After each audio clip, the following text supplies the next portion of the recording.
प्राचीन काल में एक नगर में एक वृद्धा रहती थी। उनका नियम था कि वह हर रविवार घरांगन गोबर से लीपकर भोजन तैयार करती और सूर्यदेव को भोग लगाकर ही भोजन करती थी। ऐसा व्रत करने से उसका घर अनेक प्रकार के धन धान्य से पूर्ण था।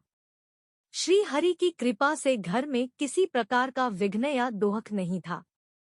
सब प्रकार से घर में आनंद रहता था।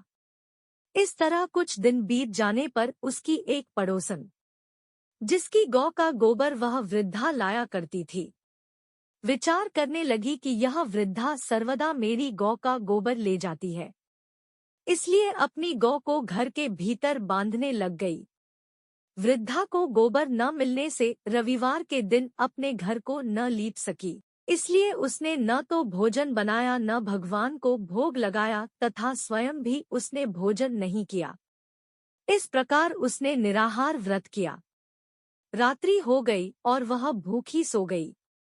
रात्रि में भगवान ने उसे स्वप्न दिया और भोजन न बनाने तथा लगाने का कारण पूछा। वृद्धा ने गोबर न मिलने का कारण सुनाया। तब भगवान ने कहा कि माता, हम तुमको ऐसी गौ देते हैं जिससे सभी इच्छाएं पूर्ण होती है, क्योंकि तुम हमेशा रविवार को गौ के गोबर से लीपकर भोजन बनाकर मेरा भोग लगाकर खुद भोजन करती हो। इससे मैं खुश होकर तुमको वरदान देता हूँ। निर्धन को धन और बांझ स्त्रियों को पुत्र देकर दोहखों को दूर करता हूँ तथा अंत समय में मोक्ष देता हूँ। स्वप्न में ऐसा वरदान देकर भगवान तो अंतर्धान हो गए और वृद्धा की आँख खुली तो वह देखती है कि आंगन में एक अति सुंदर गौ और बछड़ा बंधे हुए हैं। वह गाय और बछड़े को देखकर अति प्रसन्न हुई और उसको घर के बाहर बांध दिया और वहीं खाने को चारा डाल दिया। जब उसकी पड़ोसन वृद्धा ने घर के बाहर एक अति सुंदर गौ और बछड़े को देखा तो द्वेष के कारण उसका हृदय जल उठा और उसने देखा कि गाय ने सोने का गोबर किया है, तो वह उस गाय का गोबर ले गई और अपनी गाय का गोबर उसकी जगह रख गई। वह नित्य प्रति ऐसा ही करती रही और सीधी साधी वृद्धा को इसकी खबर नहीं होने दी। तब सर्वव्यापी ईश्वर ने सोचा कि चालाक पड़ोसन के कर्म से वृद्धा ठगी जा रही है, तो ईश्वर ने संध्या के समय अपनी माया से बड़े जोर की आंधी चला दी।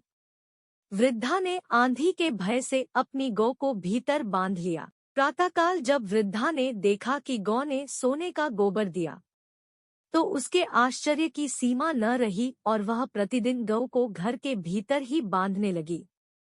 उधर पड़ोसन ने देखा कि बुढ़िया गौ को घर के भीतर बांधने लगी है और उसका सोने का गोबर उठाने का दाव नहीं चलता, तो वह ईर्ष्या और डाह से जल उठी और कुछ उपाय न देख पड़ोसन ने उस देश के राजा की सभा में जाकर कहा, महाराज, मेरे पड़ोस में एक वृद्धा के पास ऐसा गौ है जो आप जैसे राजाओं के ही योग्य है।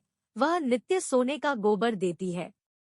आप उस सोने से प्रजा का पालन करिए। वह वृद्धा इतने सोने का क्या करेगी?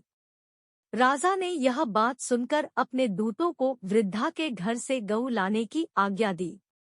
वृद्धा प्रातः ईश्वर का भोग लगा भोजन ग्रहण करने जा ही रही थी कि राजा के कर्मचारी गौ खोल कर ले गए।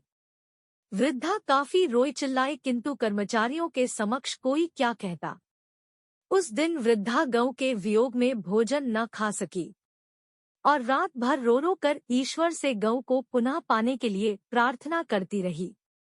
उधर राजा गौ को देखकर बहुत प्रसन्न हुआ, लेकिन सुबह जैसे ही वह उठा, सारा महल गोबर से भरा दिखाई देने लगा। राजा यह देख घबरा गया। भगवान ने रात्रि में राजा को स्वप्न में कहा कि हे राजा, गाय वृद्धा को लौटाने में ही तेरा भला है। उसके रविवार के व्रत से प्रसन्न होकर मैंने उसे गाय दी थी। प्रातः होते ही राजा ने वृद्धा को बुलाकर बहुत से धन के साथ सम्मान सहित गौ बछड़ा लौटा दिया। उसकी पड़ोसन को बुलाकर उचित दंड दिया। इतना करने के बाद राजा के महल से गंदगी दूर हुई। उसी दिन से राजा ने नगरवासियों को आदेश दिया कि राज्य की तथा अपनी समस्त मनोकामनाओं की पूर्ति के लिए रविवार का व्रत रखा करो। व्रत करने से नगर के लोग सुखी जीवन व्यतीत करने लगे। कोई भी बीमारी तथा प्रकृति का प्रकोप उस नगर पर नहीं होता था। सारी प्रजा सुख से रहने लगी।